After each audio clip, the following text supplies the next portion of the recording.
Hello, welcome to Film Conscious, My name is Erin.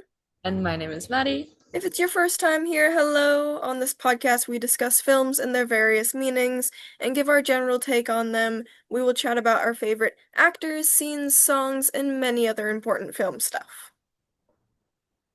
Please like and subscribe. This week we're talking about Requiem. This film is rated PG-13. It includes slight violence. We're gonna have resources in the description and at the end of the video. Check it out if you need any resources. Film summary. Requiem is a short film made in 2021, directed by M.J. Gilbertson and written by Laura Jane Tunbridge. It's set in 1605 during the witch trials and follows a young woman, Evelyn, who must navigate her surroundings, including her father, to be with the woman she loves. Film's meaning. The film explores themes of forbidden love, systematic prejudice, and oppression during the witch trials in the 1600s. The film examines the consequences of religious intolerance and social justice. Requiem is a coming-of-age film, but also covers loss and challenges for the LGBTQIA community, highlighting the dangers of a homophobic environment and the oppression of women. The witch trials are a true part of history, especially in the US. The witch trials were periods in history, particularly in the modern era, where people were accused, tried, and often executed for alleged witchcraft. The most well-known trials that you probably know of are the Salem witch trials in colonial Massachusetts. It's important to note that the Salem witch trials were in the 1600s and the European witch hunts were during the 15th to 18th century. More than thousands of people died during these trials. I wrote some things that we should touch on, and you wrote some things that we should touch on. The first thing I wrote about was the theme of forbidden love and homophobia. I thought these Right. kind of tied in together. Um, so the entire film is obviously about a forbidden love between Evelyn and Mary, but this also ties into homophobia. Yeah, I don't know, just how we feel about it. I mean, I don't like saying it's bound to happen because I feel like there's definitely queer relationships that definitely have been able to get away with it in the past. But that is so hard, I think, in a period piece. Like if you've watched Portrait of a Lady on Fire, um, obviously Requiem, and I think Ammonite does this very similarly. I don't know if there's a tragic ending, but it's like it's very hard to stay together because it's like there's so many external forces that are against you, and no matter where you go, it's I feel like there's not really anywhere that you would know that has a community. Yeah. I Yeah. think especially in this setting, being the witch trials, it's even harder, um, because as a woman, you already have so many things stacked against you. Yep. So just makes it even more difficult. This ties into the systematic prejudice, and just oppression overall for women within this time period. Um, I think they overall in the film portrayed it really well. We don't have too much representation of this in film and media, so I really think they did a great job on that. They didn't overplay it, but they didn't underplay it. So I thought that was good. I also wrote down that the costume design was amazing. For such a short film, it was 25 minutes or so, Yeah. having such complex costume design, they just did an amazing job. Everything that you have inside, like any of the what do you even call it? Like any items that you see in the houses or Yeah. anything, any objects that are anywhere in the film, Mhm. you have to really pay attention to like what people actually had during that time period. So you have to switch Yeah. all of that stuff out and make sure it's accurate. Not a crazy big film. It only has like 1 million views on YouTube. I don't I know think what it's film festival. recently gained more popularity with Bella Ramsey gaining more popularity. Um, so yeah, it's still pretty small, but for a short film on YouTube, that's pretty That's decent. Yeah. I also think they did an amazing job on the color grading, Mhm. and just the lighting overall in the film. A lot of films can, a lot of big films can do this really well, but I think short films struggle a lot with getting color grading correct. Yeah. But the whole film was really cohesive. It was immersive. You felt like you were there. Um, I think tying into the history, the candle lighting makes sense, but I also think it was kind of a more aesthetic touch. They, I don't know, they used a lot and it was quite beautiful. I feel like you have to though, and I think it's so common in period pieces because it's like obviously your source of light all around, Yeah. but it's so that feels so like new age. It feels so like it's so charming to have candlelight in your frames. Like it feels very natural, you know. I wish hmm we could bring that back. If you and me made a short film right now and we use candles walking around in our short film, it just wouldn't look as pleasing as they made it look. Um, they just had the right type of candle, the right lighting, the right color grading, the right sound. Um, so yeah. Very unsettling yet almost comforting in a way, which is not to say the ending was comforting, but Yeah. I think the sound design that they paired with that. hmm Chef's kiss. Next point is importance of sound design. So We've talked about this a bit already. how do we see how do we see this in Requiem and then other films that we've covered? So I think this was very common in Janet Planet. Also, I saw the TV glow. There's obviously some sounds that are very like moments of silence, and then you have very much nature sounds. For example, I saw the TV glow. We get that scene where Owen is just sitting in the wilderness with the fire in front of him, and you can hear everything crackling. Or in Janet Planet, where just you hear all the cicadas and the bugs. Mhm. Yeah. What do we Yeah, think? we've talked about this a lot, and I think it keeps on happening in more of the A24 films that we're watching, but I think I'm just noticing it more the more that we're watching and reviewing films. I think it's something that I wasn't really noticing in just like in every film that I was watching, but now I'm noticing it the more I see it in more films. Um like you mentioned, just the humming in the background was a big part of that. The fire, um yeah, Yep. I think it the best sound design often comes from nature. yeah. And I mean, even if you have like a sci-fi film, like human sounds are always going to end up being like subtly disturbing and kind of Mhm. you can play that up in different ways as you will, but it's so I don't know, it's so nice to have like humming sounds in the background. I don't know how to explain it. It is interesting though that human sounds are disturbing, whereas the nature sounds are more pleasing to our ears. Um, kind of warm. It just Yeah. feels like almost like a distorted kind of like Mhm. reality when we hear like deep humming because it's so human, it's so scary, you know? Yeah. The scoring was also very good. So all the music in the film definitely helped with the film itself. We've also already almost covered this work that goes into making a period piece. Um, there's already just so much stuff that you need to prepare in order to go into making a period piece, even just scripting alone. Yeah. Language changes. You need to make sure you're actually getting it on point on how they talk and how everyone is interacting, how people look at things from different perspectives and like really get that right. I think it's very especially if you have a short film or an independent film, I think that takes a lot of time to just make sure you're getting all this research right and you have reliable sources. I think that goes back into the entire themes are so deep and strong themes.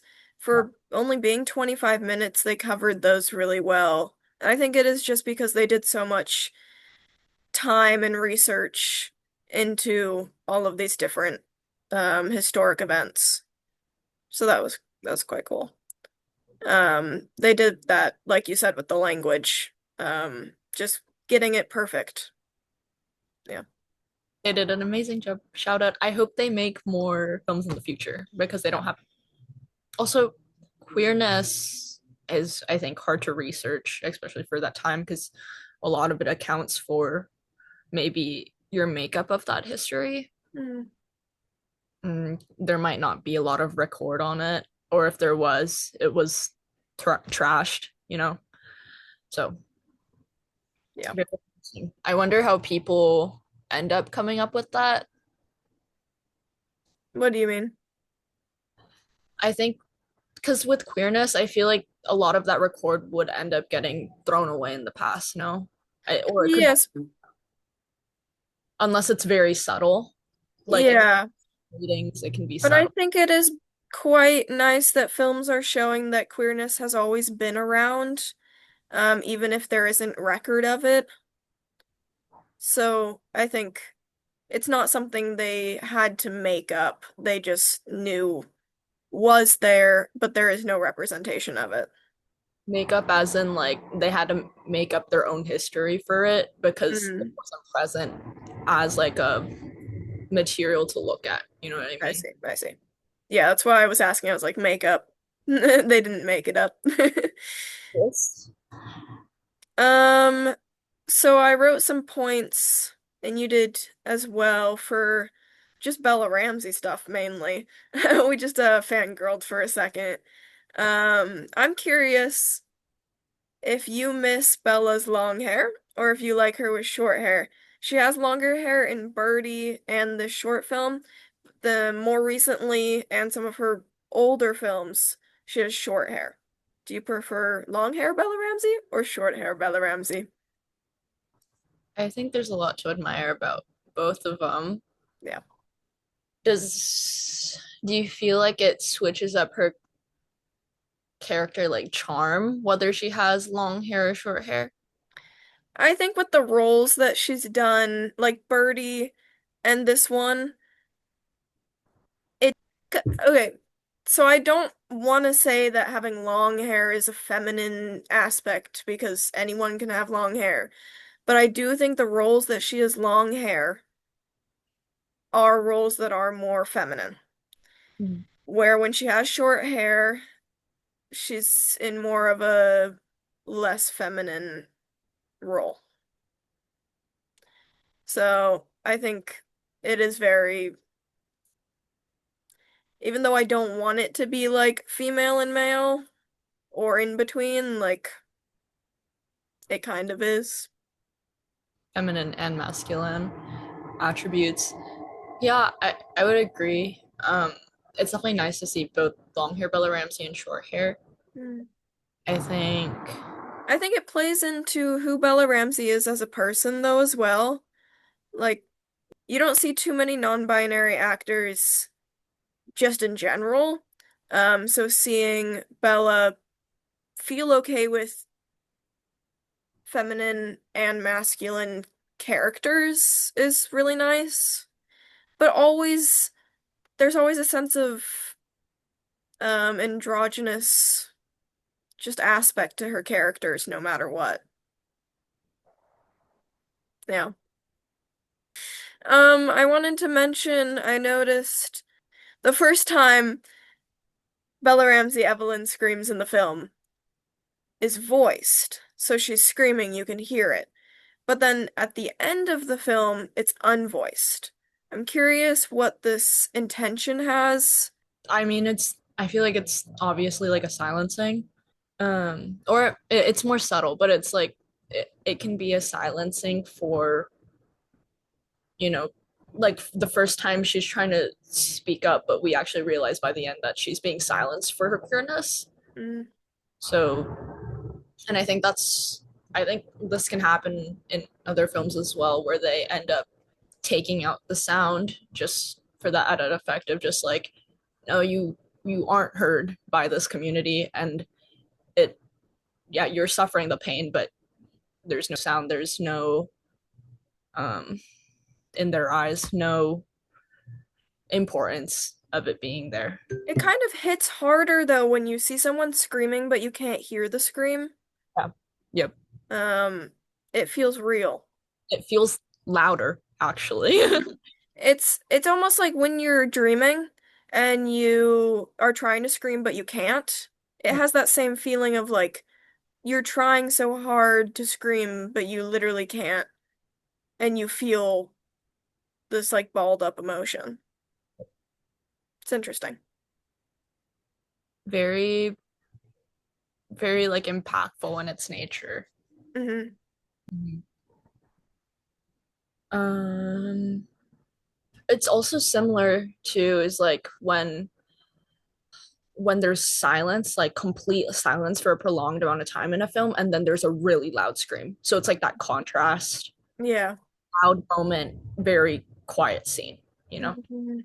Yeah. Like I saw the TV glow when Owen screams. That Hmm. was scary. Um, yeah. Um, I also wanted to compare the different screams. There's a scream Bella does in The Last of Us season 1, episode 8, after she like leaves the church and is like, is it a church? When she fights with the guy, the older man, and Oh, I think that's just a community. I watched season one in whenever it came out, which was like 2022, 2023. So it's been a while. uh, Um, I thought you were talking about her scream in season two, because that scream is gnarly. that scream is, I think I'd agree that scream is also maybe even more dramatic compared to season 1 screams. Oh yeah. Yeah. Yeah, season one was 2023, so it's been a while since I've seen that. Um, but I think Bella does a great job. She's mentioned it a few times in interviews. She just acts through her eyes so well. And I think a scream has that same effect. You're not saying anything, but you can see it in the eyes. Um, so she does a great job on that. I can't imagine just like someone being like, okay, scream, and doing it that perfectly. Even if it took a few takes, I I don't know, I can't imagine doing that. I wrote down having Bella Ramsey in more period pieces, and then you added the film Birdie. Yeah. Um, I think she fits the role so well. Mm, I feel like her like looks and complexion are just very they feel very quote unquote accurate. I don't know, I wasn't there, but yeah. like she plays the role so well in period pieces that I Game of Thrones is not a period piece, but I would also say that that vibe of film, her features really are great for. Just like kind of not Renaissance, but like medieval. Um, so I think getting her in more medieval, but she also just she fits into all the films I've seen her in. Um, Resistance, it's a 2020 film. It's about World War II. She fits into that one perfectly.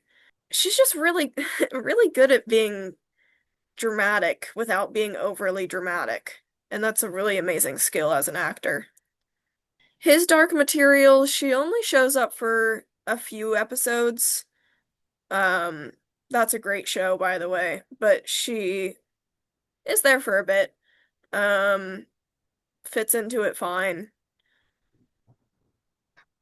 Birdie, more recent one, amazing. I haven't seen her in Game of Thrones. Have you watched Game of Thrones? I haven't seen Game of Thrones, but I've seen Neither of us have, but I I bet she's great. surely she is with She's the gotten a lot of praise for it, so so and it sure. was her like first big break. So, most of the other films she's been in, I don't know. Yeah, I've just seen Resistance, Birdie. I watched The Worst Witch. because I was like peak age for that because we're only a little bit younger than Bella.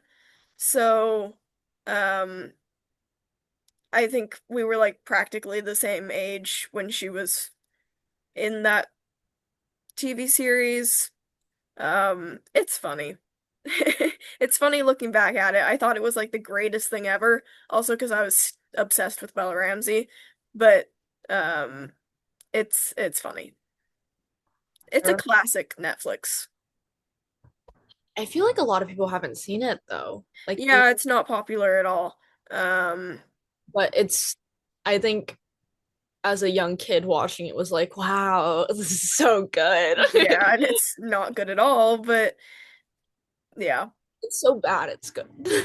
Honestly, yes. I Um, I want to see Time. That's one of her more recent ones, but it's a British oh, I see. I see, I see. one, so I don't think that we get it very easily. But it looks like she does a lot of screaming in that one as well. So, Love a good Bella Ramsey scream. yeah. My favorite actor in the film is, of course, Bella Ramsey. Obviously. I'm in love with Bella Ramsey. I love Bella Ramsey. Everybody loves Bella Ramsey. If you don't like Bella Ramsey, you should like her. Bella Ramsey hate is not appreciated here. We Not do appreciated. not like Bella Ramsey hates. Mhm.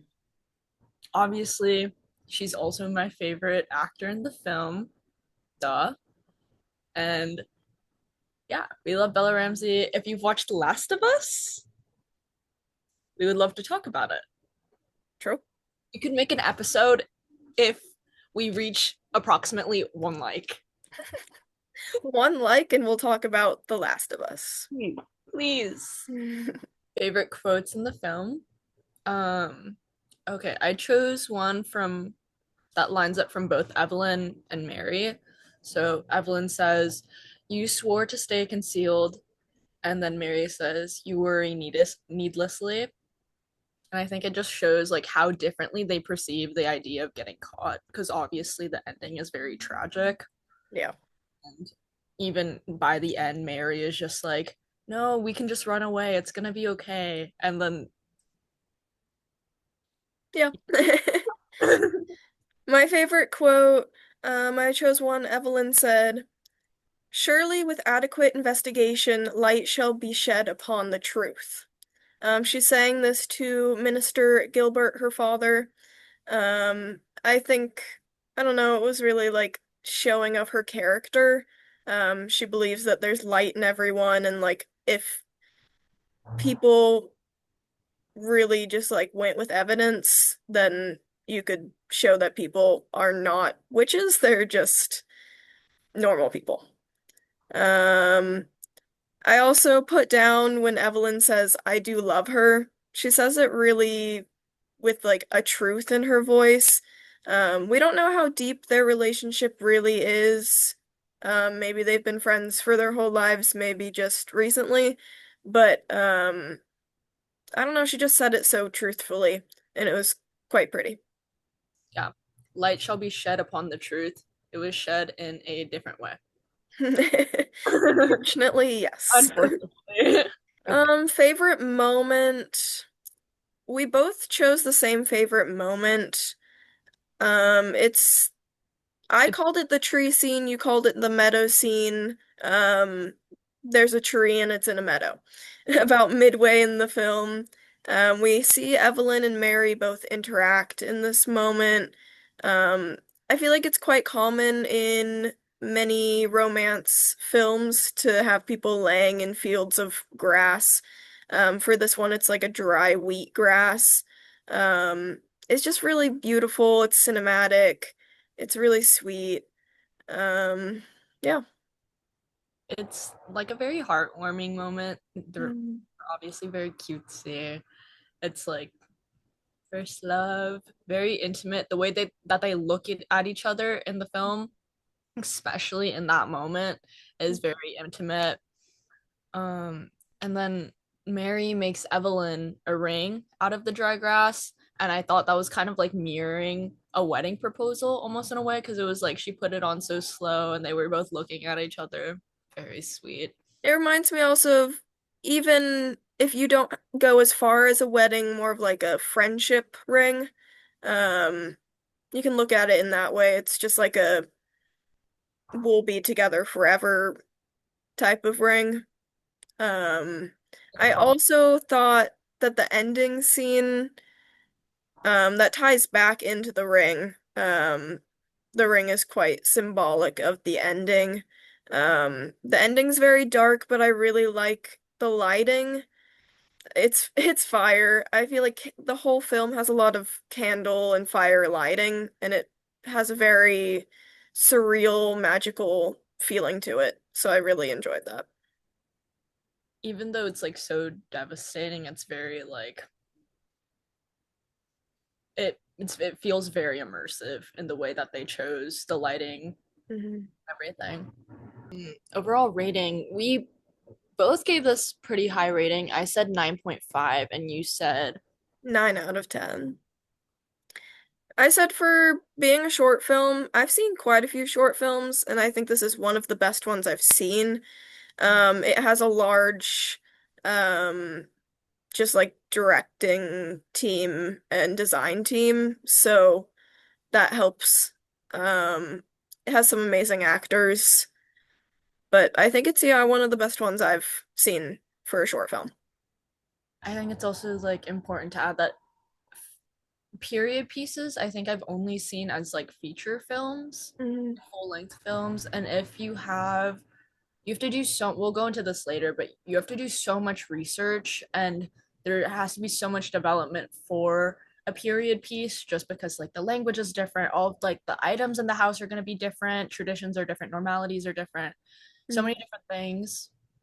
You have uh, to build a lot more of a set design for that as well.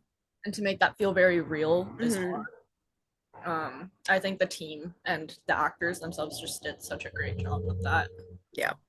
For favorite song in the film, I chose the very end song. It's a violin song. It's called Requiem, by Madison Willing, I believe is her last name.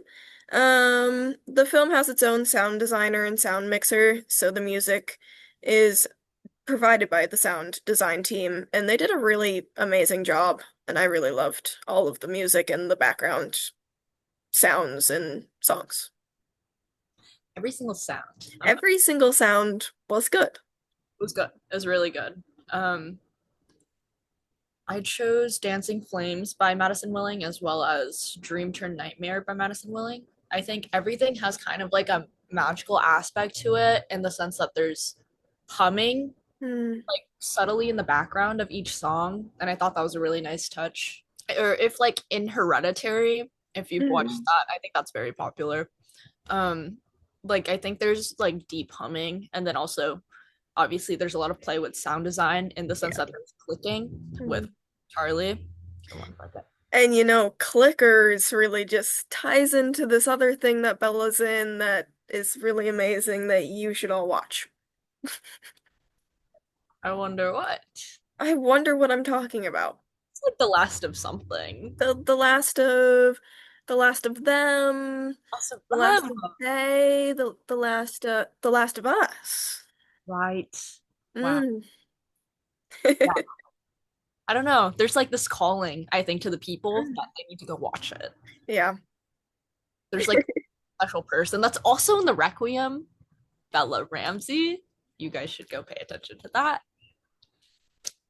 Favorite song of the week that isn't related to the film. I chose Fear by Current Joys.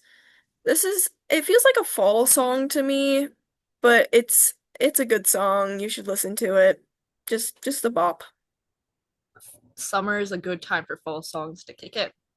I chose You Never Can Tell by Chuck Berry. Um, I think it's like a 60s song, but very good. It reminds me of kind of like the soundtrack in The End of the Effing World. If you guys have watched that, very good. Yeah. And then for media, you chose Other media, I chose The Green Knight. If you've seen The Green Knight, you know what I'm talking about. If you haven't seen it and you're like Maddie, it's on her watch list. She hasn't seen it, but I think she would like it. It's weird. It's based off a medieval poem, so of course it's going to be a little bit odd. There's a book that contains the entire poem. I've tried reading it. I didn't make it very far reading it, but the movie was enjoyable, so I recommend. I chose another A24 movie, Minari. Um, Very good movie, directed by Lee Isaac Chung. Yeah, it's very, if you're Asian American, I think it's very touching, and it has been for a lot of people. Mm. Feels very real for an immigrant family. So, yeah, Yeah. I cried. It's heartbreaking yet heartwarming. Yeah. We obviously have been doing a lot of A24 films and just watching them. So if you guys have any specific A24 films that you want us to talk about, put it in the comments. We'll have to check them out. That will be the end of this episode for this week. Thank you so much for watching and or listening. Like, subscribe, hit that bell, comment. Love you. We appreciate you. Bye. Some LGBTQIA resources are the LGBT National Hotline at 888-843-4564, the LGBT National Youth Talkline at 800-246-7743, the Trans Lifeline at 877-565-8860, and the National Suicide Prevention Lifeline at 800-273-8255.